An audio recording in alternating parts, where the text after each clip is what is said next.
Coco is a little girl who lives in a world with magic and witches. But unlike in the 1800s, witches are now praised for the miracles they can do. That's why Coco wants to be a witch when she grows up. One day, while Coco is hanging up laundry to dry, she sees a Pegasus carriage flying through the air and landing near her house. She runs downstairs to ask her mom if she can go see it because this is the first time she has ever seen one land so close to her. But when she opens the front door, she bumps into a man who is standing there. She says she's sorry, but he says it's okay because he was the one who stood in front of the door in the first place. Coco looks up and sees a group of women looking through the store's fabric collection. She thinks they must be the same women who came in the carriage a moment ago. She looks at the man again, but he already knows what she's going to ask, so he makes it clear that he's not part of their group. The women are amazed by the wide range of fabrics available here. It's even better than what they usually find in the castle town, so they plan to buy a lot at once, which keeps Coco's mother very busy. She asks Coco for a little help, and Coco is more than happy to give it. But first, she asks her mom if she can go outside and see the Pegasus carriage when she's done. Her mom doesn't like the idea of Coco messing with a Pegasus that belonged to her customers, but she agrees to let her go as long as she helps out first. Coco is happy to hear that and runs over to the man to get his order. She says she's sorry for the wait and asks him what he needs. He says he wants a smoky white cloth and has already written down the exact measurements he needs. All Coco has to do now is cut it out for him. Coco goes to find the right color of fabric for the man. After she gets it, she uses chalk to mark the measurements and starts cutting. But when she's done, she sees the man staring at her work, which surprises her. He says that craftsmanship as good as this feels like magic to him. Coco won't accept the compliment though, because she thinks magic is so much better than anything she could do with her regular hands. She doesn't think it's fair to compare magic to something as average as her work. The man can tell that Coco really likes magic, so he asks her why she is so interested in it. Coco tells him that when she was little, she went to a festival at the castle and met a witch who was wearing a mask. The witch called her over and asked if she wanted to buy a magic picture book from him. Coco loved picture books, but at the time, she didn't know what magic was. The witch then made some shadowy figures appear to show how amazing magic is. He even made the cobblestones under Coco's feet come to life, which made Coco believe that magic was the best thing in the world. She couldn't wait to buy the book and ran back to her mom to tell her all about it. Coco's mom thinks that Coco fell for some kind of scam, but as long as she's happy, that's all that matters.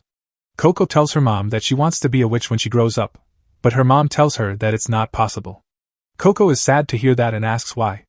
Her mom tells her that only people who are born with magical powers can become witches, so regular people like them can't become witches.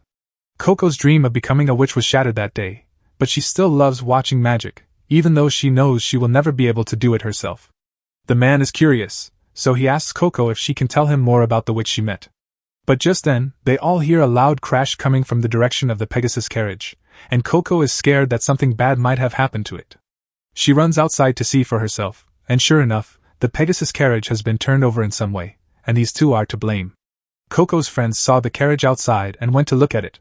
While they were doing so, one of the boys accidentally hit his head on the bottom of the carriage, breaking the magic disc that made it fly in the first place. Coco's mom grabs the boys and makes them say sorry to the ladies for what happened. The ladies are still upset though, because they can't get home without the carriage, which was a gift from their father. Coco's mom doesn't know what to do because she can't afford to buy a new one. But then, after looking at the carriage, the man says he thinks he can fix it. At first, the ladies don't believe him because this carriage was made by a witch with flying magic, so there's no way some random guy could fix it. But then the man says his name is Kifri and that he is a witch. The women are all very happy to learn that Kifri is a witch, especially Coco. They all thank him for his help, but Kifri does say that there is a small issue. He says he doesn't want to do the magic in public, so he asks if there's a private place he could go instead. Coco immediately offers him the workshop in the house. This could be her only chance to see a witch cast a spell in person, but that plan doesn't work out for her because as soon as Kifri gets to the workshop, he tells Coco to stand outside and watch and not let anyone in. That really messes up her plan to learn magic from Kifri because he clearly doesn't want anyone to see him, but rules like that only work on people who are willing to listen. Coco's friends might as well be deaf in that regard because they immediately try to sneak around the house and onto the roof to watch Kifri cast spells. Coco follows them and tries to get them to come down, but then she remembers that she wants to see the magic too, so she climbs up on the roof and asks the boys to move over. They then open the window, hoping to get a great view of the magical process, but Kifri is very careful and closes all the curtains before he starts. There's no way they can open them without him noticing, so they all give up and go back down. Coco is also about to leave, But she remembers that she left the roof hatch open when she was hanging up the laundry to dry, so she climbs up on the roof and goes into the house through the hatch. She then looks through a crack in the wall boards into the workshop and can now clearly see what Kifri is doing. She had always thought that spells were cast with words or actions, but from what she can see, Kifri is just drawing on the disc. That means that the stick she got with the magic book years ago wasn't a wand, it was a pen. And if all she needs to do to use magic is learn how to draw the spells, then maybe she can still become a witch. Finally, Kifri finishes drawing the spell, and Coco panics because if he goes outside and doesn't see her by the door, he will know she was watching him. Kifri does go to talk to Coco, but when he gets there, Coco has already come back. She's very dirty and out of breath from all the running she had to do. After that, Kifri puts the magic disc back in the carriage so that the noble ladies can leave and go home without any problems. Later, Kifri leaves too, and Coco and her mum wave goodbye as he walks away. Coco's mum is really relieved because she thought Coco would say she wanted to leave with Kifri, and she wouldn't know what to do with herself if Coco left her behind. Coco hugs her mom and tells her not to worry because she would never leave her. Her mom is very happy to hear this, so she suggests they go back inside and start dinner. Coco and her mom have a nice meal together, and then Coco goes to bed after washing up. But she doesn't really plan to sleep tonight. She puts her candle on her nightstand and takes out the wand that came with her magic book.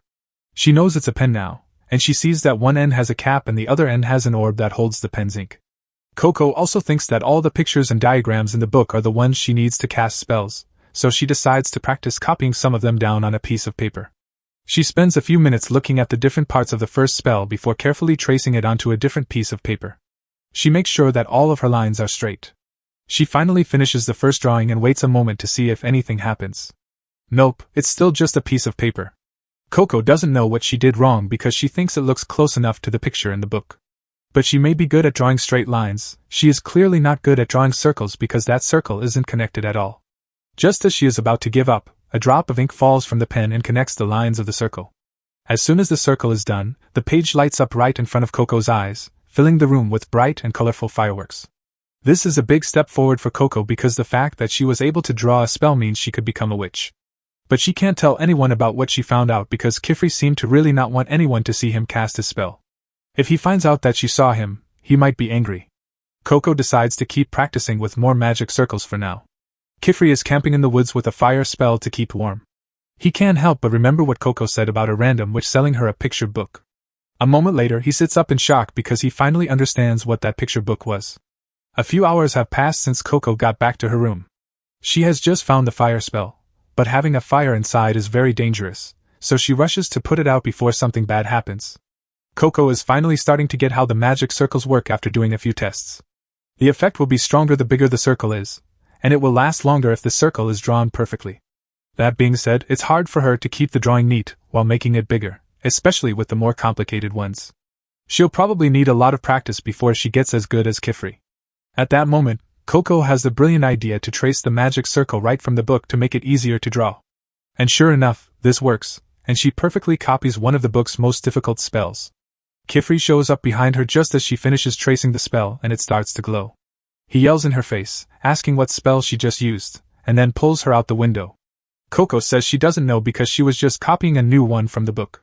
But as they look back at the house, it is slowly being covered in a thick layer of crystals. Coco's mom heard all the noise and came outside to see what was going on. She couldn't see the crystal forming behind her in time, and before she could get away, her foot hit it, and just like that, Coco's mom was caught.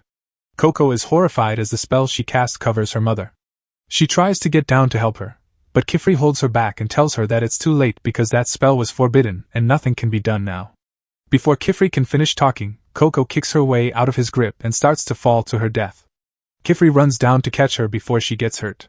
Coco then tries to save her mom, but the spell keeps spreading and her whole body is already trapped in the crystal. If she stays there, she will be caught up in it too. Kifri grabs Coco and flies away to make sure that doesn't happen.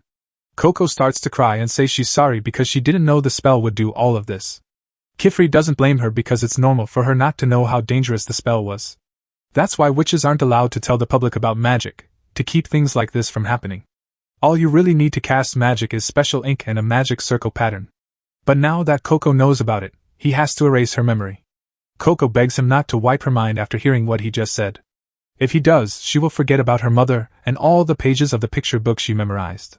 If that happens, no one will be able to save her mother. Kifri knows what she's going through, but the memory wipe is needed to make sure this doesn't happen again. But then he remembers that the picture book Coco talked about is also sealed in the crystal, and without it, he won't have any clues to help him find the witch. Coco might have the best chance of finding him because she knows the book by heart. Coco wants to know if finding the witch will let them break the crystal spell and save her mother. Kifri says there is a chance, so Coco begs him to let her help because she will do anything to save her mom. Kifri then tells her that she will have to go through training to become a real witch if she wants to keep her memories of the secrets of magic. The next morning, Kifri takes Coco back to his studio and tells her not to worry about her mom because he put up a barrier around the area to keep people out. No one else will be affected by the spell, and Coco's mom will be safe in case they can find a way to fix the damage. Coco starts to cry because she knows this is all her fault. Kifri comforts her and tells her that she had no way of knowing that the spell was dangerous in the first place. He takes her into the studio and picks up a tool that makes a big ball of water. He tells Coco she can wash up with this while he goes to get her some new clothes. Coco doesn't really know how to use this thing, and after what happened, she's scared to touch magic that she doesn't understand. At that moment, a girl named Tesha comes around the corner and tells Coco not to worry because that spell isn't very dangerous. She says that it is called a vapor bubble and that it works by pulling water out of the air to make a ball of water. She also shows how to use it by tipping it over and letting some water flow out. Coco is very thankful for the explanation and thanks Tesha. Tesha, on the other hand, is even more thankful to Coco because she doesn't get to explain magic tools to others very often, so this was fun for her. At that moment, a girl named Rikha walks over with a quill and ink in hand. Coco knows that these are the tools for casting spells, so she asks Rikha and Tesha if they are witches. Tesha says that they are just apprentices learning from Master Kifri, but now that she thinks about it, she wonders who Coco is supposed to be. She asks if she's an apprentice too, but Coco thinks it's too soon to say that, since she didn't know what magic was until yesterday. Tesha and Rikha stop talking when they hear this because they now know that Coco is the girl they heard about in the rumor. Coco doesn't get what they're talking about, so she asks what rumor they're talking about. They explain that the rumor says an outsider used forbidden magic and was then allowed to become an apprentice, which is something that has never happened before.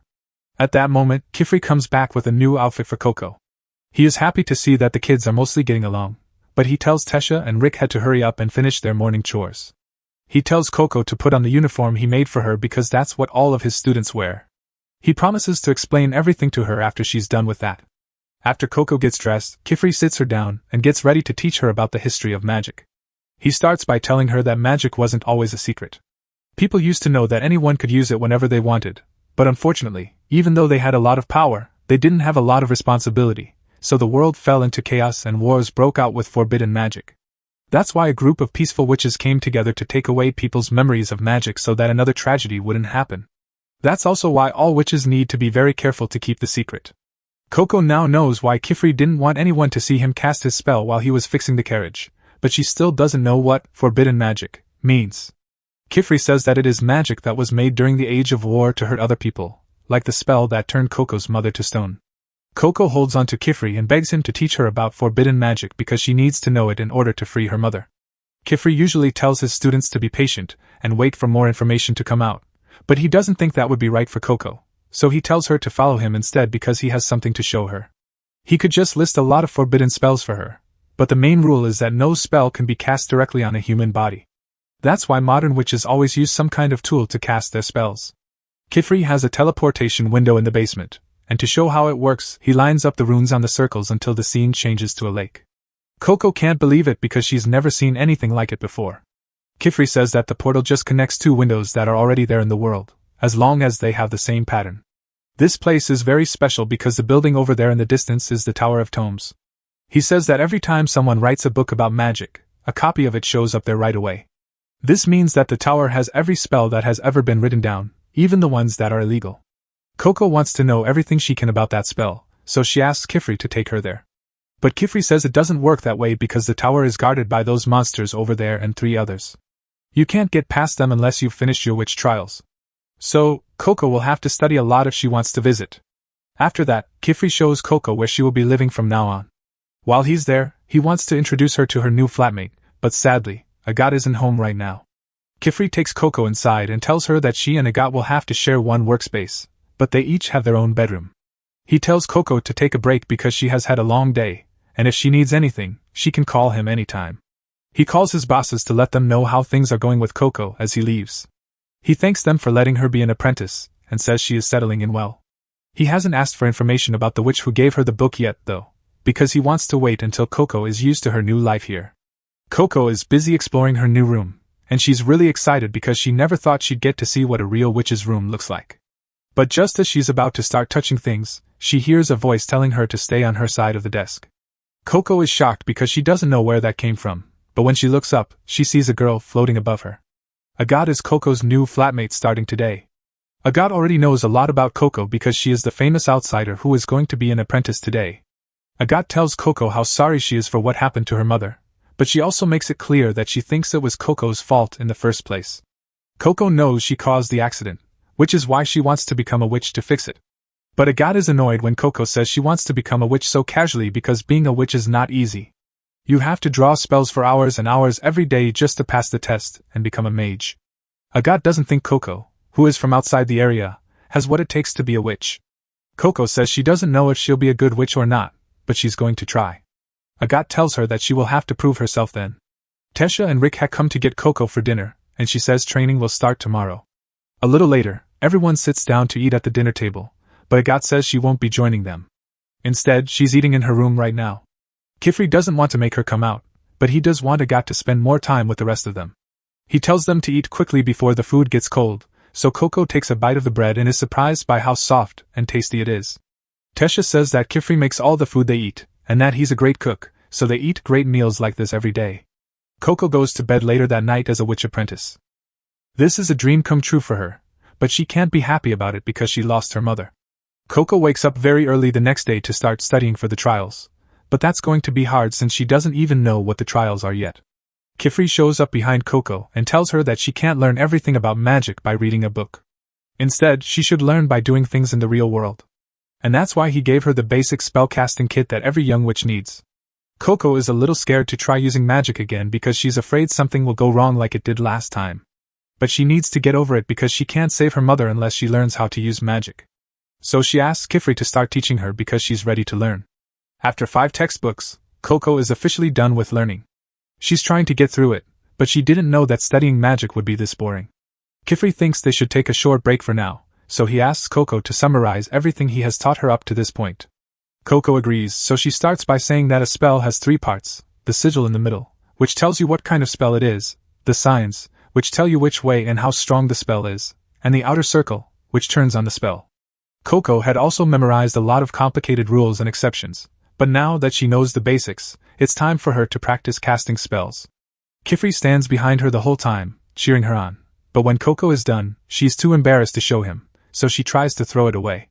Kifri stops her and takes the page out of her hand to look at it. Coco doesn't want him to see it, though, because the lines are all wobbly and messy. Kifri says he already knew she would do that, and that it's okay because she's still learning and needs to be able to make mistakes in order to learn. Kifri then points out a place on Coco's magic circle where she didn't connect the ends of the circle. He says that drawing a perfect circle will make the spell work better, but the most important thing is to make sure that the circle is completely closed. If it isn't, the spell won't work. He tells her to try to connect the lines, and she does. A second later, a water jet spell goes off, hitting Agathe in the back from across the room.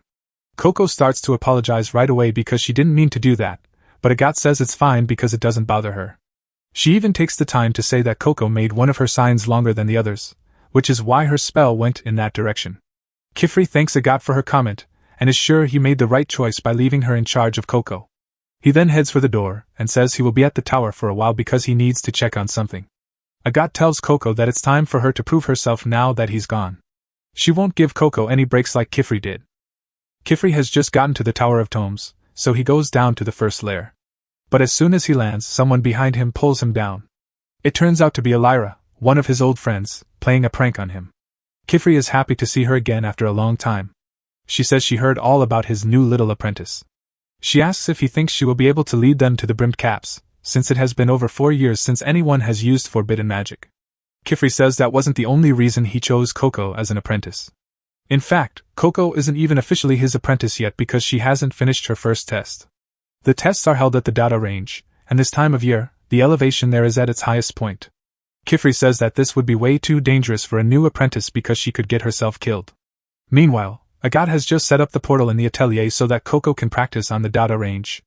Coco is a little hesitant because this doesn't seem like the right thing to do while Kifri is away, but Agat tells her to stop being a baby. If she wants to be an apprentice, she will have to take this test eventually, and Agat did it when she was only 10 years old. The first test is called Consent of the Crown.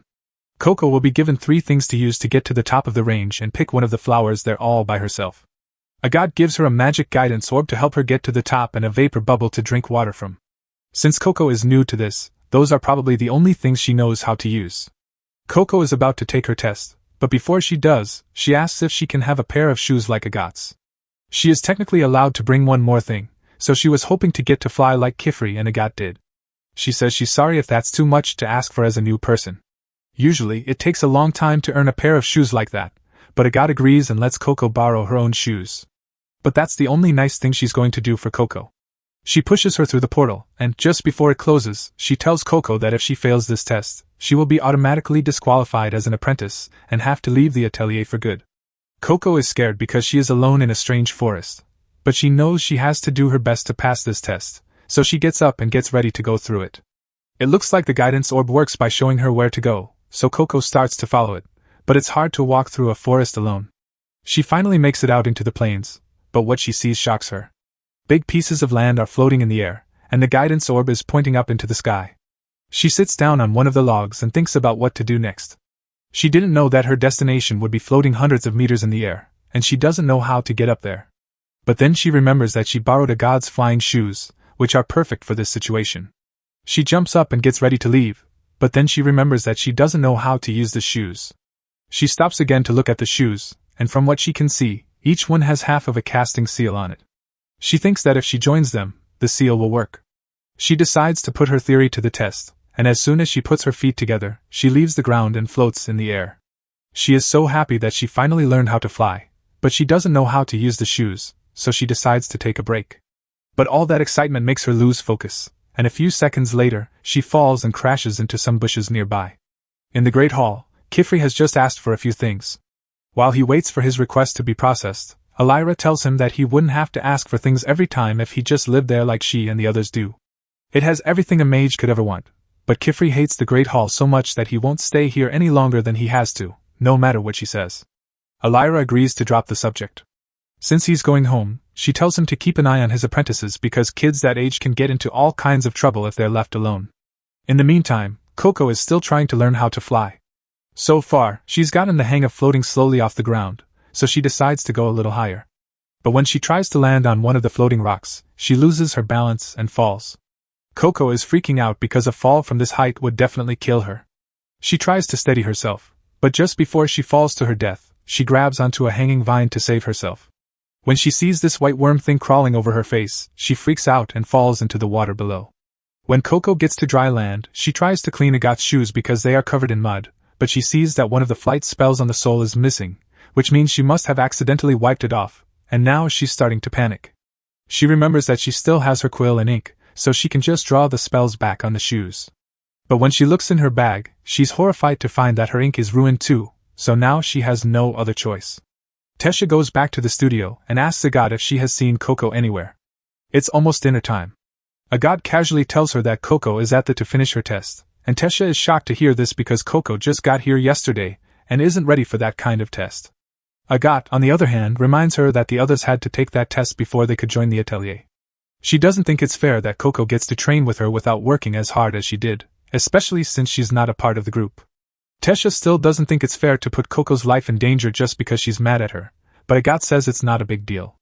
The Dada planes are at their best right now, so even with the flying shoes she borrowed, Coco will never be able to reach the top. She thinks Coco will give up soon when she realizes it's impossible and go back to the atelier, but she really underestimated how determined Coco can be. Right now, she's sailing across the water in a boat she found, and she looks like she has a plan. Tesha is very worried about Coco, but Rickhead doesn't seem too upset about what happened. It's not that she doesn't care about Coco, it's just that there's nothing they can do until Kifri gets back. Coco is still out in the boat, trying to get back up on one of the floating rocks, but no matter how hard she tries, she can't get there. She also tried to draw the flight seals back onto the shoes with what was left of the ink, but that didn't work because the shoes were wet and the ink kept smudging off. At that moment, Coco thinks about drawing the spells directly on her feet, but just as she is about to try, she remembers that Kifri said it is against the rules to draw spells on a person. She doesn't know what will happen if she tries, so she decides not to do it. She does, however, have no idea how she's going to reach her goal, which makes her think that Agat was right when he said she wasn't good enough to be a witch.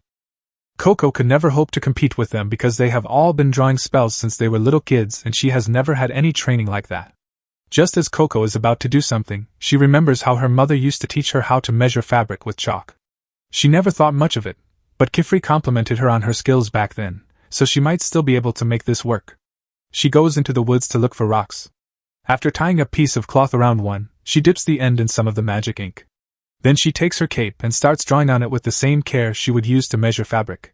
After drawing all night, Coco finally makes a sigil that should work, even though it's not the best. Just as she's about to try it out, the white worm thing from yesterday wakes up. It has gotten really close to Coco after spending the night with her, so she decides to take it with her. All she has to do now is finish the casting ring. As soon as she does, a strong wind starts to blow through the sails, but it doesn't have the effect Coco wanted. Instead of going up, the boat starts to glide over the water at high speeds. The boat is going so fast that the hull cracks, leaving Coco hanging on for dear life from the sail. Luckily, she is able to steady herself, and even though she didn't plan it, she is technically flying, so a win is a win. Now, all she has to do is get to the top. To do this, she tilts the glider up to gain height, and when she sees the flowers, she reaches out to grab one. She has to try a few times because she keeps missing the mark and almost crashes a few times, but she finally gets it right. Meanwhile, back at the Atelier, Kifri has just gotten back and is horrified to learn that Coco was sent to Darda for the test even though she isn't ready. Once the test starts, people aren't allowed to interfere. But Coco shouldn't have taken the test so soon because she hasn't been around magic her whole life like other apprentice witches. He opens the portal and gets ready to go save her, but at that moment, Coco is already on her way back with the flower. Everyone is shocked that Coco is okay and passed the test, especially Agat, who thought she would fail miserably. Coco walks right up to Agat and shows her the flower. Agat still thinks that Coco is just trying to help her learn faster. But when Coco does so well after only one day of knowing about magic, especially since Agat set her up to fail on purpose, Agat feels like a huge loser and walks away without saying anything. Kifri would deal with that later, but for now, he goes up to Coco and tells her that it is very dangerous to try magic challenges before you are fully ready, especially ones like this one where she could have easily died if she failed. He tells her to promise never to do something foolish like that again, and Coco says she's sorry, but he's not really that upset about it. He says it wasn't necessary because he had already decided to take Coco on as his apprentice without the test. To celebrate, he gives her the apprentice uniform he ordered, and Coco is very happy. But then her stomach starts growling because she hasn't eaten since yesterday, so Tesha takes her upstairs to have breakfast. Kifri has Coco practice working with the four main sigils: water, earth, fire, and levitation. This is because Coco is now an official apprentice. Coco accidentally connects the circle a little too early while she is practicing, which makes the fireball go out of control. Coco starts to panic because she doesn't know what to do. Luckily, Tesha saves her by pouring water on the fire, and Coco is thankful for her help. Tesha asks Coco what she was working on in the first place now that the danger is over. Coco says she wants to be able to draw a perfect levitation circle, so she was practicing by drawing fire sigils first, but it didn't go so well. Kifri comes over to give Coco a blanket to dry off. He tells her to be extra careful when working with fire sigils because they are formless, and can be hard to predict if mistakes are made. Coco promises to be more careful in the future. Tesha doesn't really get why Coco is still trying to draw levitation sigils. She pretty much mastered it when she was out in the Dada range. That may be true, but she also ruined Agat's flight shoes out there. She was able to clean them up, but she hasn't been able to draw the flight magic circle back on them yet because her lines are still all wobbly. She can't give them back to Agat until she fixes them. After hearing that, Kifri starts to think that the pen he gave Coco might be the reason her lines are shaky. He just picked one from his collection at random for her, so she might be able to draw spells more easily if she picks out the pen herself. Because of that, he wants to take her to the magic stationery store. Later, Kifri takes Coco and the other girls to Kaun, the closest witch town to their workshop. When they get there, Coco is amazed by how many witches are there. Kifri says that witches built the city to keep the giant mole worms that lived nearby from getting in. As the city grew, more and more witches came to live there, making it the witch town that they see today. That's an interesting story, but Coco isn't paying attention at all because she's still too mesmerized by the witches around her. Agat is still really upset that Coco passed the test, so she doesn't want to be around her right now and tells Kifri that she wants to go off on her own. Kifri tells her to go and meet them at the magic stationery store. After she leaves, he asks Coco how things have been going with Agat lately, because it doesn't look good. Coco doesn't know why Agat is so mean to her, but she still wants them to be friends one day. After that, Kifri starts to lead the group to the magic stationery store. However, Coco keeps getting distracted by all the creative ways that magic is being used here, and she starts to fall behind. So Tesha gets her attention and tells her to stay with the group because they don't want to spend half the day looking for her if she gets lost. Coco tries to stay focused, but she can't help but look at a dark alleyway.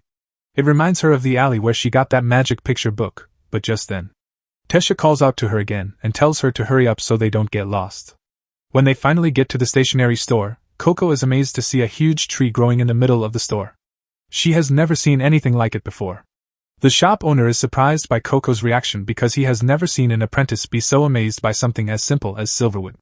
However, Kifri tells him that he needs to give Coco a break because she is still new to all of this. The man realizes that Coco is the girl from the rumors. She just became an apprentice even though she's not from the area, so it makes sense that she doesn't know about silverwood. Coco doesn't know who this man is or what to call him, so she doesn't know what to say. Tesha tells her that his name is Nalnoa and that he owns this store. Nalnoa then says that he and his grandson made all of the things that are sold in this store. He can even get ink at different levels of concentration if he needs to. Coco is still very confused because she didn't even know the ink needed to be taken out in the first place. Nalnoa offers to show her how to do it. Coco eagerly follows Nalnoa up the stairs, but on the way up, she sees Nalnoa's grandson, Tarda, carving a pen. She is amazed at how focused he looks while he works, but she quickly shakes it off and keeps going up the stairs. Nalnoa goes to the top floor and takes a dying branch from the silverwood tree. She puts it in a beaker to start the extraction process. After a short time, the water turns jet black. Nalnoa says that silverwood is usually a pure silver color when it's healthy and alive, but it quickly turns black when it dies. In this state, it is poisonous to both people and the tree itself. But when you boil dead branches like these, they give off a liquid called crude. If you take out the extra water from the liquid, you get a nice, concentrated beaker full of conjuring ink. Kifri then tells Coco that conjuring ink and regular ink are not the same thing. The soot that comes from burning wood is what makes regular ink. Conjuring ink, on the other hand, is much stronger because it comes from the silverwood tree's crude, which is like its lifeblood. Because of this, the silverwood tree species is very important to all witches because they use it to make wands and ink. Coco gets excited when Nalnoa talks about wands, and Nalnoa asks if that's why they came here today. Coco says she came to get a new wand, so Nalnoa pours some ink from a small bottle and tells Coco to try a few out and see which one she likes best. The girls then go around the store to look for a wand for Coco. But just as she's about to start looking, she sees the masked witch who sold her the magic picture book standing outside the window. As soon as she sees who he is, the witch runs away. She chases after him, hoping to learn the name of the spell that turned her mother into a crystal. The other girls try to stop Coco from running away, but it's too late for that. They don't have time to go get Kifri because if Coco gets too far into the city on her own, they might not be able to find her. Agat is out shopping in the city when Coco runs into her by accident, but she doesn't stop and keeps chasing the masked witch. A little while later, the other girls show up and tell Agat that they need to go after Coco right away. Tesha pulls Agat along, and even though Agat doesn't know what's going on, she decides to go along with it. Coco keeps chasing the man through the back alleys of the city, which are full of twists and turns. The girls are doing their best to keep up with her. Coco's pet is with her, but all of a sudden it sees a thick fog coming in and stops. The girls keep going, and the next thing you know, they're all gone. Agat finally catches up to Coco and grabs her arm. She wants to know why she's running. Coco says she's chasing the man who gave her the book with forbidden magic in it. She tries to show Agat where he is, but when she turns around, he's already gone. Agat thinks this has all been a huge waste of time, but when they turn to leave, Rickhen notices that this place looks very different from the usual city streets. The floors and walls are also made of a white rock that isn't found in Kaln, so they must not be in Kaln anymore. Tesha doesn't get how that could be possible because she's sure they didn't go through a teleportation gate to get here, and there's no way they could have been teleported out of the city right away. Tesha thinks this must just be a part of the city they've never seen before, so she says she's going to fly up to get a bird's eye view and figure out where they are. But Agat doesn't think that's going to help because she's sure that this place isn't calm, and if they were really teleported here directly, then forbidden magic must have been used. Tesha comes back down at that moment, screaming that everyone needs to leave right now. Agat asks her to tell them what she saw, but Tesha says the problem isn't what she saw, it's that it saw her, and is coming here right now. The rogue witch is watching the group from the top of a wall.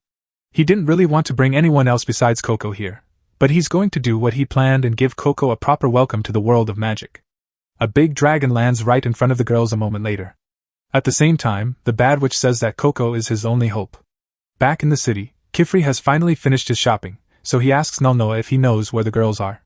Nulnoa says he doesn't know because he hasn't seen them in a while. He thinks they might have gotten bored and gone for a walk, but Kifri doesn't think that's possible. There is no way the girls would leave the store without saying goodbye to Nulnoa first because they are all so polite. Kifri is starting to feel like something is very wrong here.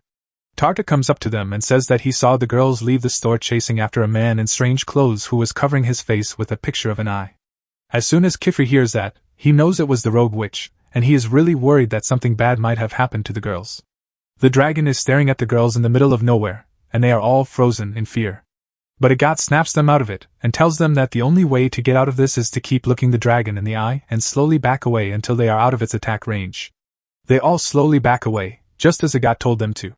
When they are far enough away, they all turn and run as fast as they can, just missing the dragon's bite. Then the dragon starts to chase them, and it's getting closer, but Agat casts a fire spell to slow it down. While the dragon is confused, the group gets away into the maze. Coco tells Agat that what she just did was amazing and asks how she drew that spell so quickly while they are running. Agat says she didn't draw it back there at all. She keeps a notebook with spells that are only partially drawn, so all she has to do to use them is connect the circle. Coco loves the idea and asks Agat to teach her later, but first they have to stay alive and get out of here. Sadly, they quickly reach a dead end. The dragon may not know where they are yet, but if they can't find a way out of here, it won't be long before it does. Tesha starts to panic because she doesn't want to die here, and she can't believe Coco got her into this mess, but she doesn't want Coco to feel bad, so she stops herself from saying that last part out loud. Coco, on the other hand, gets the message loud and clear. She can't even say anything about it because it's all her fault. Agat calms Tesha down and says they can still get out of here. She just needs to cast a spell to break through the wall, but it will take some time, so she asks Tesha to make a distraction to give her some time to draw the spell. Tesha gets it, so she quickly draws a levitation spell and puts it in her dungarees to make them float. When she lets them go, the dragon starts to chase them, which should give them a lot of time. Coco happens to see a magic circle on the ceiling when she looks up, so she goes over to Agat and taps her on the shoulder to show her. This makes Agat mess up her magic circle, and she's really mad that Coco got in the way. She screams at her and says, "You should never touch a witch while she is casting a spell." Coco says she's sorry and that she didn't mean to do it, but that's not good enough for Agat. Coco also didn't mean to turn her mother into stone, but that woman is still stuck in stone right now. She tells Coco to be quiet and do nothing because saying sorry doesn't fix mistakes. Agat doesn't have time to start over, so she's worried that they'll have to find another way through the maze. Luckily, Rickhe was also drawing the same spell and just finished, so she blows a hole through the wall. But right now, Coco feels completely useless. Back in the city, Kifri and the others have been looking everywhere for Coco and the girls, but they can't find them. They don't have many clues to go on because Tarta only saw them for a second as they ran by. But then Coco's pet comes up to Kifri, and he remembers that it was with Coco when she went missing. He asks it if it can lead him to them, and the brush buddy starts running in the direction of where it last saw the girls. Kifri follows closely behind, praying that the girls are still safe. The dragon has figured out that Tesha is trying to distract it, so it is back to chasing the girls. Unfortunately, they haven't gotten very far in their escape because they are back where they started. They don't have many other choices right now because the dragon might find them if they keep running. Agat suggests that they find a place to hide for a while. They all end up under a flyover, and Tesha is freaking out because she thinks she might die in there. Coco tries to cheer her up, but when you're being hunted by a dragon, there's not much to look forward to, so Coco gives Tesha her cloak as the next best thing. Coco always feels better when she wears it, even if it's not much. It reminds her that she looks like a witch on the outside, even if she's scared. That's why she wants Tesha to have it. If it helps her calm down even a little, then Coco won't have been completely useless. Tesha feels really bad when Coco says that about herself, so she casts a spell that makes a soft ball around them both. Inside, she tells Coco she's sorry for making her feel like this is all her fault. Tesha hates that she took her fear out on Coco when she's supposed to be the one protecting her because she has more experience. Coco tells her she doesn't have to apologize because it really is her fault. Coco tells Tesha that she and the others have been doing a great job of protecting her so that Tesha doesn't feel bad. She also says that this fluff ball thing is very comfortable, so she asks Tesha what spell it is. Tesha says that this is one of her own creations. She got the idea because when she was younger, she used to dream about sleeping on the clouds and wanted to make that dream come true. She knows that the spell isn't perfect yet and still needs some work, but she hopes to be able to submit it as a general use spell one day. This spell might not be the most useful one, but it's her dream, and Coco's dream is to become a witch and save her mom. Tesha says that neither of them should give up until they get what they want. At that moment, Agathe pokes her head in and says she heard everything. She tells Tesha that it's okay to chase her dreams, but if she really wants to make it feel like she's sleeping on a cloud, she needs to use something more solid, like cotton, instead of real clouds. Tesha says that would ruin the whole point because it would just be a regular mattress at that point. Agathe says that they have a more serious spell to worry about than Tesha's. It looks like there is a looping spell on this place that keeps them from leaving no matter how far they walk. If they want to get out of here, they need to do something about it. They will have to find and break that seal first, but Agathe has no idea where to start looking. Coco then says that she saw a magic seal on the roof a while ago. After everyone else looks, they all agree that this must be the seal that is keeping them trapped in here. However, they will need to find a way to get rid of the dragon first. Agathe starts to make a few more fire spells to use against the dragon, but Coco stops her because she doesn't think that's going to work. Agathe's fire spell did slow the dragon down, but it didn't hurt it much. Agathe has to agree with Coco that dragons are naturally resistant to fire. Then she asks Coco if she has any ideas for a spell they could use to beat it instead. Coco thinks fighting the dragon would be too dangerous, so she has a different plan. She draws a picture on the wall to show them her plan. She wants to use Tesha's spell to keep the dragon busy while they get to the spell seal up there. A reptile like the dragon is sure to want to go somewhere warm when it's cold outside. Agathe doesn't like that the plan is basically to try to put the dragon to sleep, but Tesha and Richie are already on board, so it is technically possible, even though it sounds dumb. Coco came up with this plan because Kifri told her that magic is meant to make everyone happy. Agathe agrees with this idea because it means that no one has to get hurt. She doesn't really have any other ideas, so Tesha and Rikha ask her for help because they know they will have a better chance of success if they work together. So, Agathe agrees to work on Coco's plan with the others, even though he doesn't want to. Coco is very happy to hear this. The first step is to make Tesha's cloud strong enough for a dragon to lie down on, but the user is going to be a dragon, so they are having trouble coming up with what to make it out of. Tesha thinks about using shredded paper, but they only have 4 small notepads with them. Coco and Rikha say they could use their clothes or hair instead. Agathe tells them that neither choice would work because it's not nearly enough for a dragon, and even if it were, would they really want to give up their hair and clothes for this? They see that Agathe is right, so they start to think of other things they could use. Finally, Agathe suggests using sand. Richie drew the wall breaker spell a long time ago. It turned the wall's materials into fine sand, which is soft when you lie down on it, so it should work. Agathe starts making a seal to make the sand as fine as possible. When she's done, she shows it to Tesha so that she can start making copies. Coco is surprised at how quickly Rikha can cast her spells, but small seals are her thing. Agathe tells Tesha to come up with a spell to gather as much sand as possible in the middle of the plaza while Rikha is busy with that. Agathe plans to work on a spell to keep everything in place. Coco calls out to her as she's leaving to start her work and asks if there's anything she can do. Agathe thinks Coco's plan is good, but her spell drawing skills aren't good enough for her to be trusted with a spell under high stakes, so to avoid accidents, Agathe tells her to stay put for now. Coco listens to Agathe and sits in a corner while the others work. After a while, though, she gets bored and picks up one of Agathe's trash spells. When she looks at it, she is amazed by how perfect Agathe's circle is. She really wants to know how Agathe does it, so she walks over slowly, staying far enough away so she doesn't mess up Agathe's spell. When she can see clearly, she sees that Agathe uses a special method to draw her circle.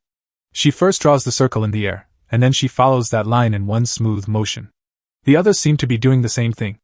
Coco had never really thought about how she drew her circles before, so she wants to try it out and takes out her pen to practice. This might not be the best idea though, since she has already messed up so many times.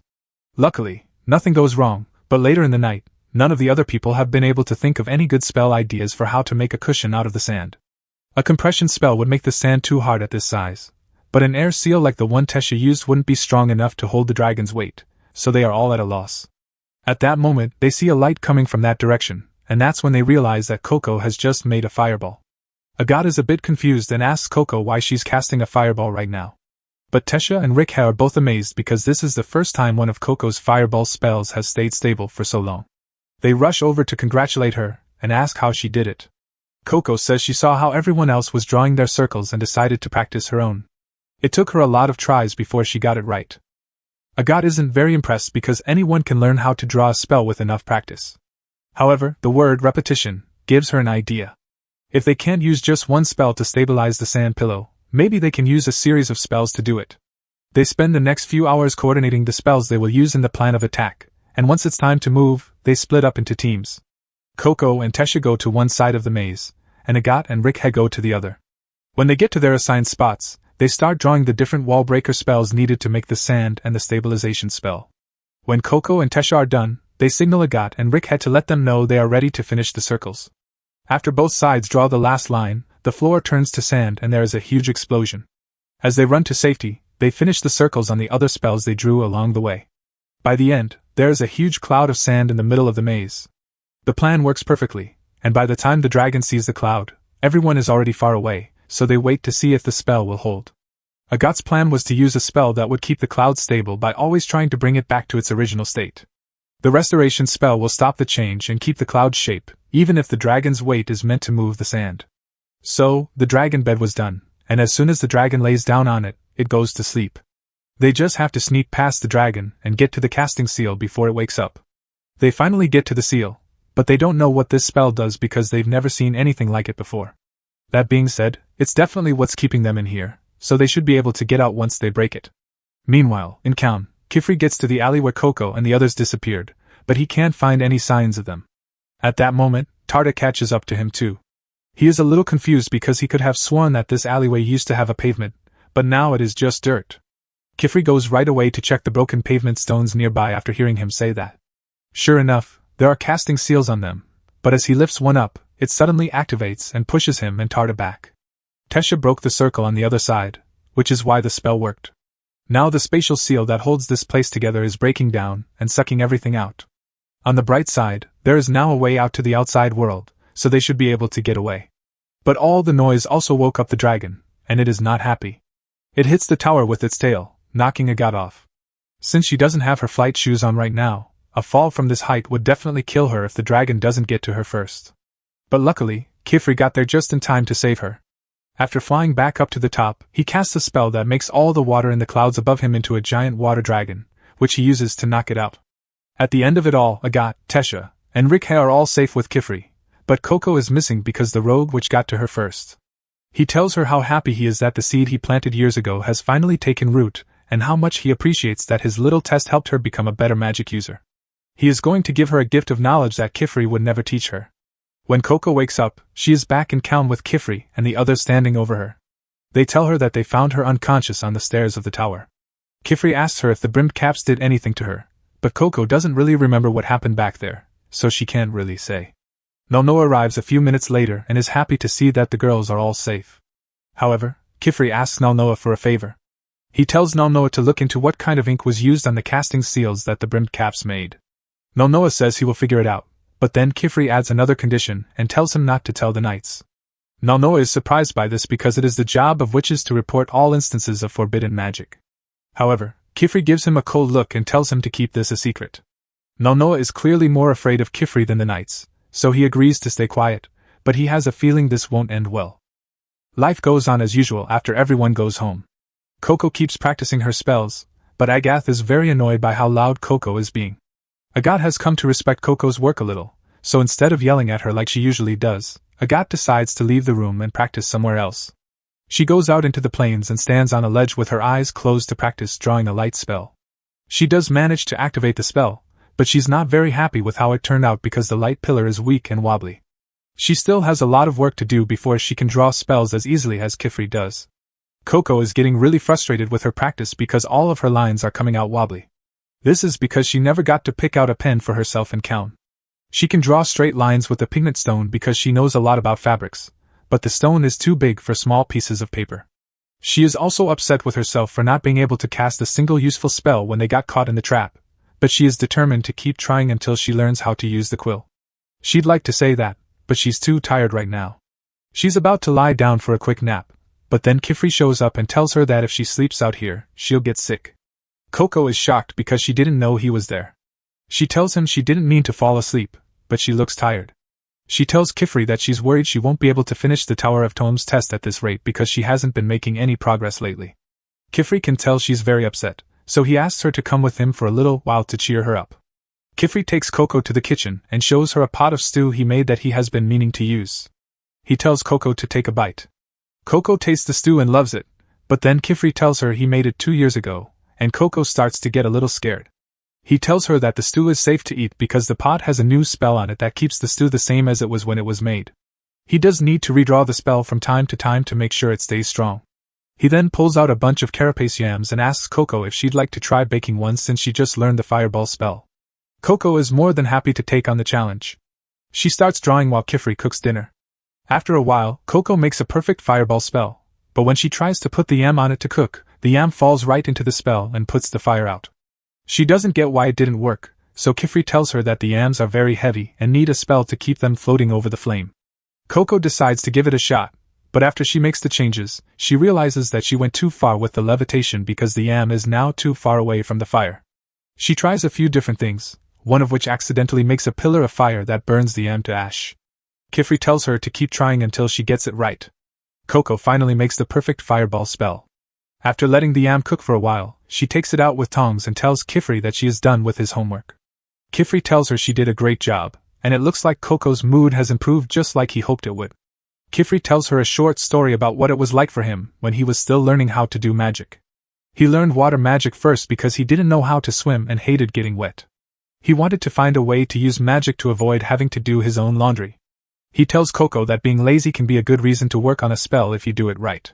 He tells her to try to find ways to use magic in her daily life to make things easier, and after making enough spells, she will start to get the hang of it.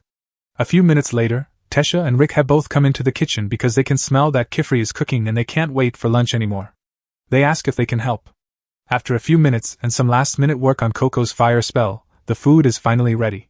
Coco suggests that they eat outside today because the weather is so nice. Kifri likes this idea because he hasn't had a picnic in a while, so he goes to get the other things they need. Coco then calls Agathe to see if she wants to join them for a picnic. Agathe says she was going to work while she ate, so she won't be able to go with them.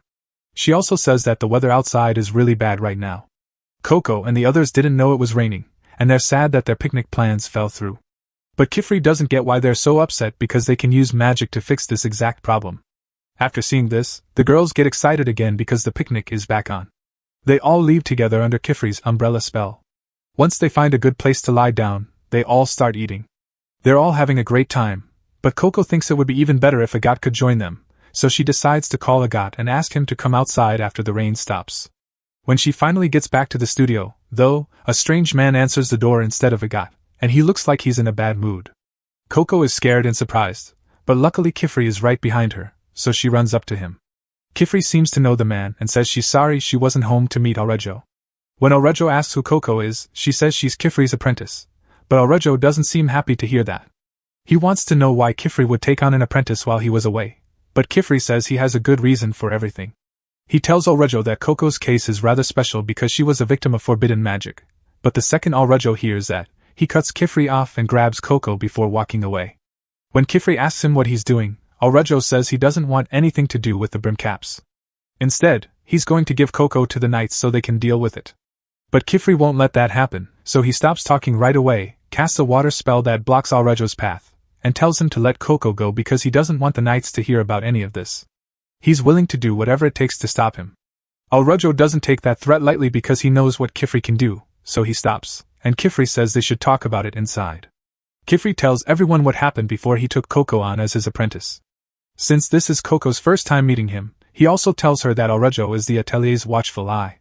In short, he's an inspector who goes to rural ateliers to make sure that everyone is following the rules of the Magic Society. Right now, Kifri is breaking one of the most important rules. Kifri says that if he had erased Coco's memories like he was supposed to, he would have lost all leads on the brimmed caps and what they were doing. But Aurejo reminds Kifri that it's not their job to look into the brimmed caps in the first place.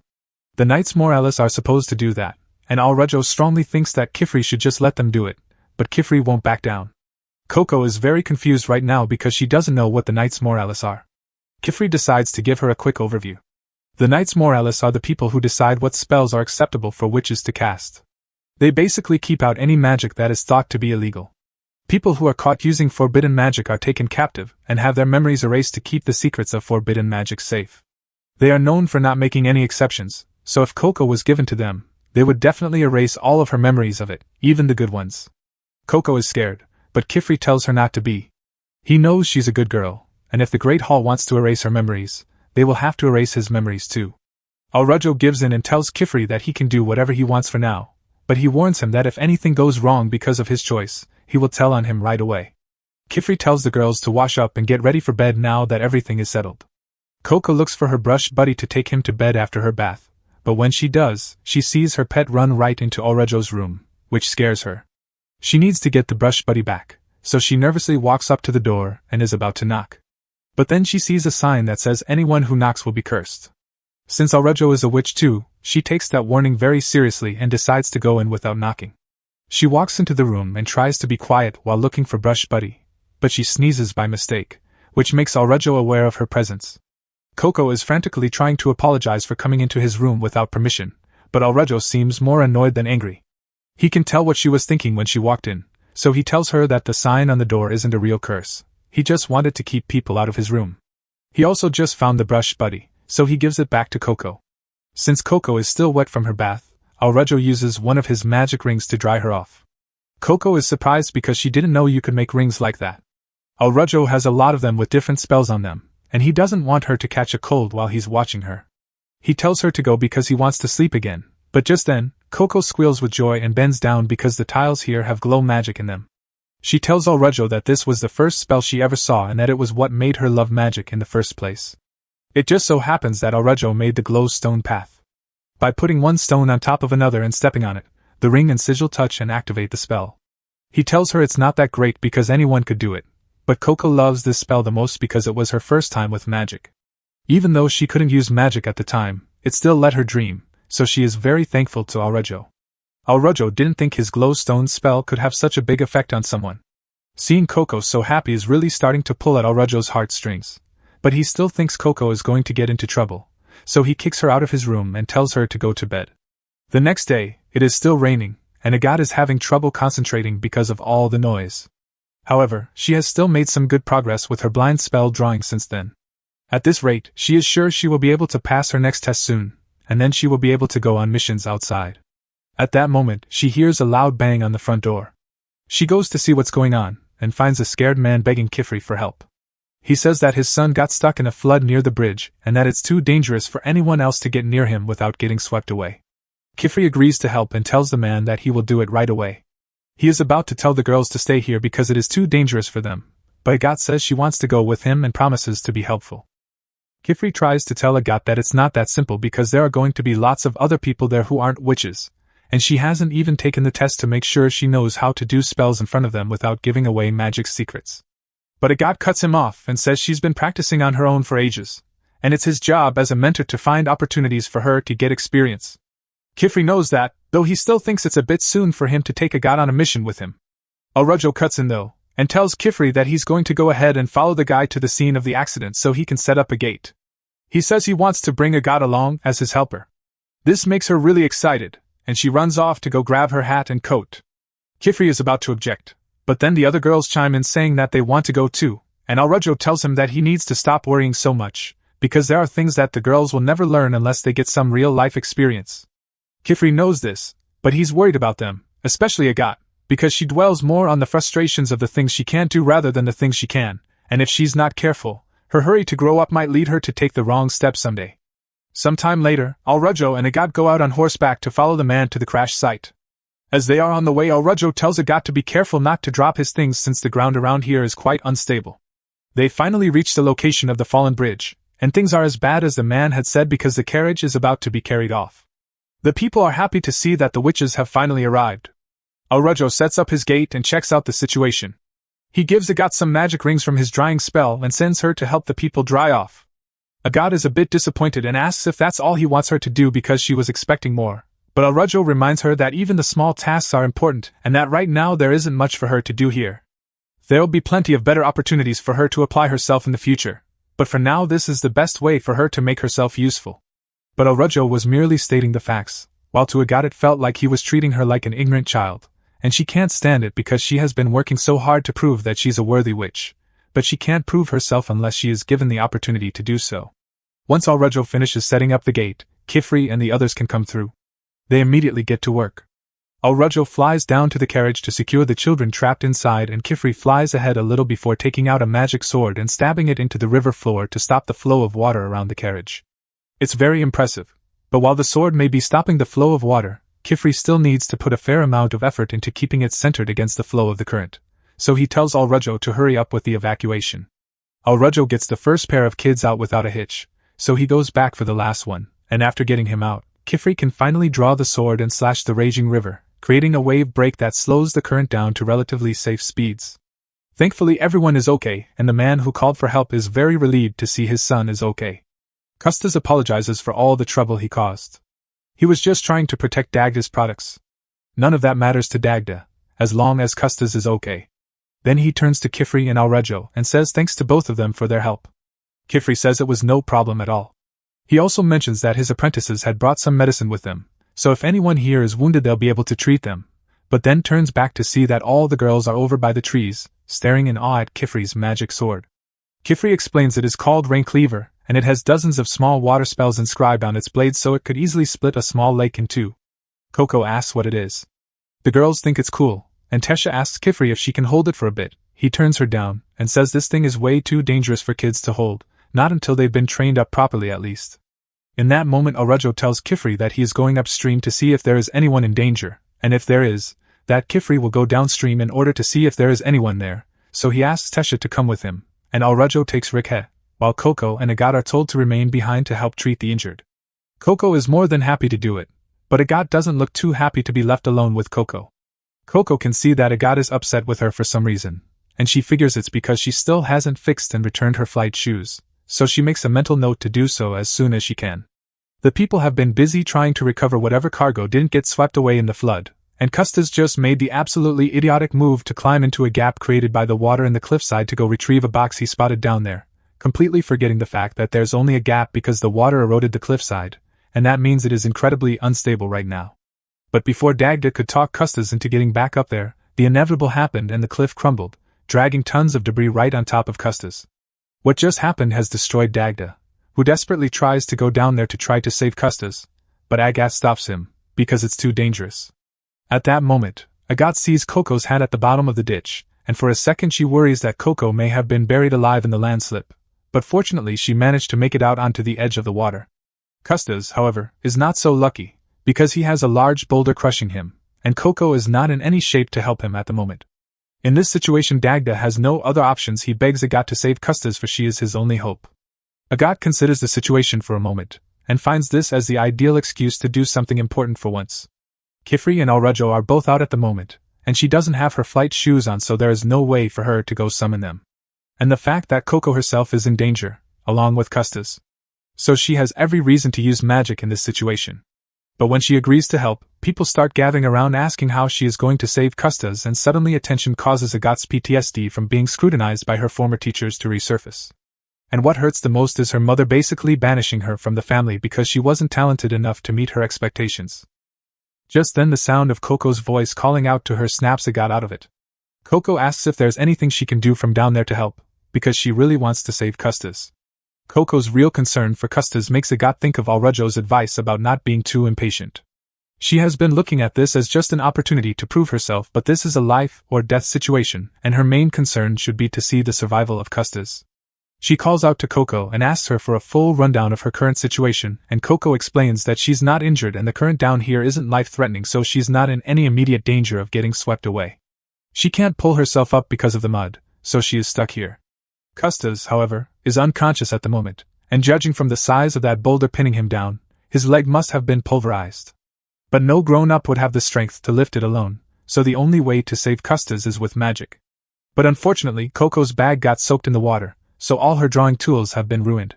And Agat isn't allowed to let normal people see her draw spells, so she can't do anything with them standing here. Meanwhile at the Magic Tower Easties gets a report that an incident has occurred in a village on the outskirts of Kaun. They have to go right away. They say they saw a massive pillar of water from the river and it needs to be looked into eyewitnesses. Meanwhile, at the bottom of the cliff, Coco has finally managed to climb out of the water, but the bag is still wet, so there is not much she can do. At that moment she has an idea, and asks Agat if she still has the drying magic rings Alrujo gave her. Agat can tell what Coco is thinking. So she drops the rings down to her, and as soon as Coco has them she starts using them to dry out her bag so she can draw spells with it again. But even if Coco gets to use her tools again, she still can't draw any spells with all these people watching.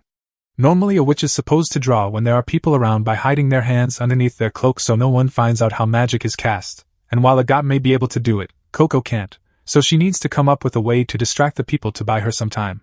Then Agathe gets behind the people and gains all of their attention, introducing herself as Kifri's most promising apprentice and promises that she will use her magic to make sure Custis makes it out of this alright. As she speaks, she pulls a light spell under her cloak, sending a bright pillar of light into the sky, forming a light bird. It's a beacon for Kifri and Alrajo and a distraction for the people, so they don't see Coco casting any spells. But down in the ditch, after drying her bag, Coco is about to start drawing the levitation spell she practiced. Then she realizes that there is no way this is going to work. It was one thing to cast the levitation spell on small objects, but if she wanted to cast levitation on a boulder this size, then her paper wasn't going to cut it. She begins to work her way around the boulder, looking to see if there is any way she can at least roll it off him instead. But then Custis comes to and Coco rushes over to check on him. Custis doesn't recognize her at first because he's still in a daze, so Coco reminds him that she's one of the witches that came to help with the flood. Custis was relieved to hear that because a moment ago he saw a glowing bird in the sky, and so he thought he was dead for sure. Coco says it was just one of her friend's spells, and seeing the spell gives her an idea on how to get Custis out of here.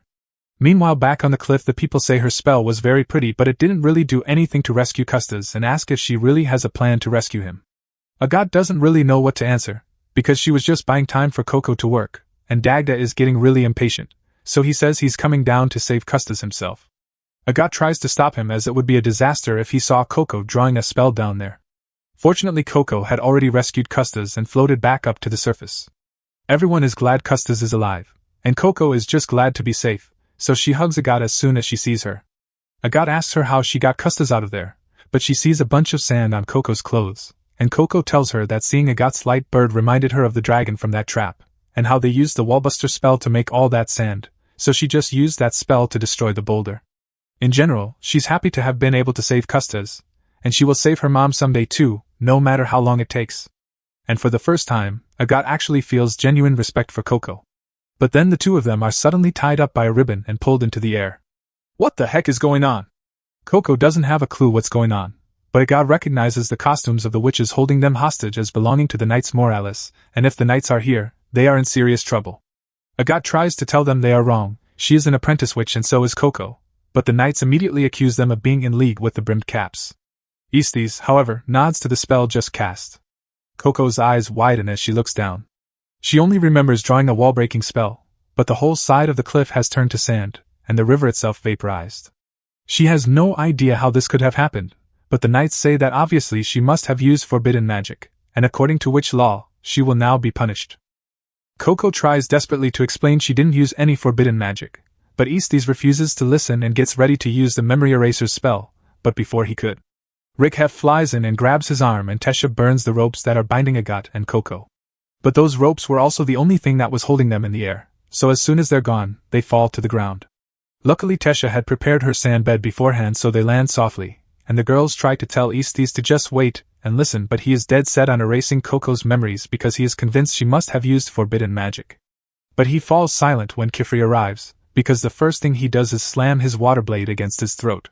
Aestes and Kifri don't get along well, but Aestes knows how much of a threat Kifri can be when he's angry, especially when it comes to his students, so he's much more open to talking now. He said one of Kifri's students cast a spell strong enough to alter the ground itself, and spells like that have been outlawed since the Age of War. So if Coco actually cast a spell like that, then she definitely broke the law. Kifri says he never gave Coco any tools strong enough to create a spell of this nature, but Aestes says it's still possible one of the brimmed caps may have given it to her, and Kifri doesn't have an answer for that since there was a period of time that Coco was left alone with the brimmed caps. At that moment Alrajo shouts at the Knights and tells them to stop floating around and come down and lend a hand, because before anything else a witch's duty is to protect the general public, and there's a lot of people down here that need protecting right now. Aestes can't really argue with that logic, so he agrees to delay the trial until all the normal people here have been taken care of. The Knights go down and begin digging it all out of the sand, and one of the Knights helps bandage Custis' injured legs. Custis' father asks her if that is going to heal his son's injuries, but she tells him that all she can do is stop the bleeding for now. But he's not satisfied with that. He asks her if she can use magic to heal him, because he's seen witches regenerate objects before, so there shouldn't be a reason they can't do it for a person. And he is right, you can heal a person with magic, but she's not allowed to use magic like that out here. Let her go, she tells him. She's going to take Custis to the city of Kaun, to get him patched up by a doctor. If he doesn't like that, then she'll just have to leave him here. Custis' father realizes he has no choice and agrees to let her take Custis. They complete the rescue, and once the other civilians have been forced from the area, Estes says it's time they got back to the investigation, which makes Coco a little nervous. Estes gets Coco to redraw the spell she drew earlier using his own pen and ink. When Coco casts the spell, it does nothing but exactly what it was designed to do. It destroys a small portion of rock. Coco's technique with the spell was nothing particularly special either, so it's obvious she couldn't have created a spell powerful enough to have caused all this damage. Estes can't deny that for now there is no proof Coco is the one who cast the spell, but just to be sure, he makes her show him her hands because brim caps sometimes tattoo magic circles onto their bodies so they can amplify the effects of their spells, but Coco's hands are totally tattoo-free. The only thing there are calluses from all the spells she's been drawing, but every beginning mage has them. Actually, Estes thinks it's strange that Coco has so few calluses, because most starting mages develop calluses from years of study and training, but Coco's look like she's just started using magic a month ago. But just as he makes this realization, Kifri tells Estes that he's done quite enough, so he should be leaving soon, and Estes has no real grounds for continuing the investigation at this point. It doesn't look like Coco was the one who made that spell, so he agrees to leave, but he says he'll be opening a formal investigation into what happened here today, so it isn't over yet. Kifri lets out a sigh of relief when Estes and the other knights leave, because guys like him are always a pain. He says sorry to the girls, saying it all happened because he left them alone, but tells Agathe and Coco at the same time that they need to understand that what they did was really dangerous. If someone saw them using magic and learned the secrets of magic, then they had to erase that person's memory, and once you erase one guy's memory you have to erase the memory of everyone else who was there, and that's a whole mess waiting to happen. Coco and Agathe apologize and promise Kifri they will be more careful in the future, and Agathe has already accepted that she will probably not be allowed to take the advancement test anytime soon after this. But to her surprise, Kifri actually tells her he's going to arrange for the test to be set up for her once they get home. He believes it is a suitable reward as she did manage to get through the situation without revealing magic to any of the civilians. Tesha is a little jealous that only Agathe gets to take the test, but Kifri reminds her that she hasn't even finished the basics of hidden casting yet, so she's not as qualified as Agathe is. The same goes for Rick and Coco, who didn't even know that there was a second test. Al-Rudjo asks Kifri if he's sure about it, because earlier today he was talking about how Agathe has a tendency to get ahead of herself, and that was indeed the case earlier, but Agathe didn't do that today. She let Coco handle it instead, and that's proof. Agathe then runs up to Kifri and asks him if they can leave right away so that she can get home and start practicing for her test as soon as possible, but Kifri says there's something they should do before they leave. Meanwhile, as the knights are flying away, one of them says that if it is really true that Kifri accepted an outsider as his disciple, the rumors that she used a forbidden spell may be true as well. But Estes says there's no real proof Coco was involved in that spell, or that she lived there for that matter, and there's no way they'd be to look for proof with that petrification spell encasing the whole house, so the only way they'll be able to punish her for that incident is if they can get her to admit to it herself. After all, if the brimmed caps really have gotten to her, then it's his job to see that she doesn't do any unfixable damage. Meanwhile, back at what's left of the river, Kifri and the others are watching Al-Rudjo work on building a bridge out of the sand by carving a spell into the rock. Shortly after he is done, the water from the river begins to return, meaning the effects of the spell must have worn off, so there shouldn't be any more trouble. He notices Coco's bottle and hat buried in the sand, and he picks them up and hands them back over to Coco, reminding her that she should be careful not to lose her witch stuff because it would be a disaster if it ended up in the hands of a civilian. Coco thanks him for finding it for her, but when she looks at her ink, she sees that it still seems pretty much full even though she has been using it since she started learning magic. She thinks the jar must be some kind of magic that fills it back up over time, which Kifri is sure is not a spell on that thing, so he asks her to hand the jar to him, because something is very wrong with it. It appears that at some point the brimmed cap poured some of his blood into the ink bottle, which probably changed the effects of the ink, but Kifri has no way of knowing that the blood was added to the ink, so he plans to take it to Nalnoa and have it analyzed. He makes up an excuse, telling the others that he is going to stop by at Calhoun since they never really had a chance to get Coco a wand. Al-Rudjo is a bit suspicious, but before he can ask Kifri the real reason for the trip, Kifri offers to pick up 2 bottles of wine for him, and Al-Rudjo agrees to let him go after that. A little later, Coco and Kifri arrive at Nalnoa's shop in Kaun, but to Coco's surprise, there is no door here anymore. She wonders if they got the address wrong, but Kifri says that Nalnoa must just be closed for the day. That said, there's no way for them to get in if the shop is closed, but fortunately for them, Tarda happened to be returning from an errand at the time. Kifri tells him he came to see Nalnoa and Tarda agrees to let them in. Tarda reaches into his bag and pulls out a magic doorknob. The doorknob hits the wall, making a door into the shop, and when he goes in, he tells Kifri that Nalnoa should be on the top floor right now. Kifri begins to climb up and Coco is about to do the same when Tarda stops her and tells her that she has a cut on her leg and if she doesn't treat it soon it could get infected, so he asks her to come with him so he can tend to it. Coco thanked him for the offer and followed him into his room. She was surprised to see so many things she did not recognize. She picks up a jar of blue powder and asks Tarda what it is, because she thinks it's pretty. Tarda explains that those are magic dyes that change the effects of magic when added to ink, but asks her not to touch anything so she doesn't accidentally mix up the jars. Upstairs, meanwhile, Kifri finds Nalnoa trying to analyze the ink from that tile's spell, but he hasn't had much luck with it as the ink used with this is unlike anything he has ever seen before. He asks Kifri if he found any clues connected to it, and in fact, that's exactly why Kifri came, so he hands Nalnoa the jar of ink he got from Coco and after getting one look at it, Nalnoa immediately realizes that this is the same kind of ink that was used on the tiles. He can see by the blue tint the ink is. He asks Kifri where he got it. Then he realizes this is one of his own bottles of ink. That has him confused. Kifri thinks the ink must have been tampered with while Coco was left alone back in that trap and he wants to confirm his theory, so he takes the ink and prepares to use it to draw a basic light spell. Meanwhile, downstairs, Tarda is busy bandaging Coco's leg, and she's asking him about all the different magic dyes he has in here.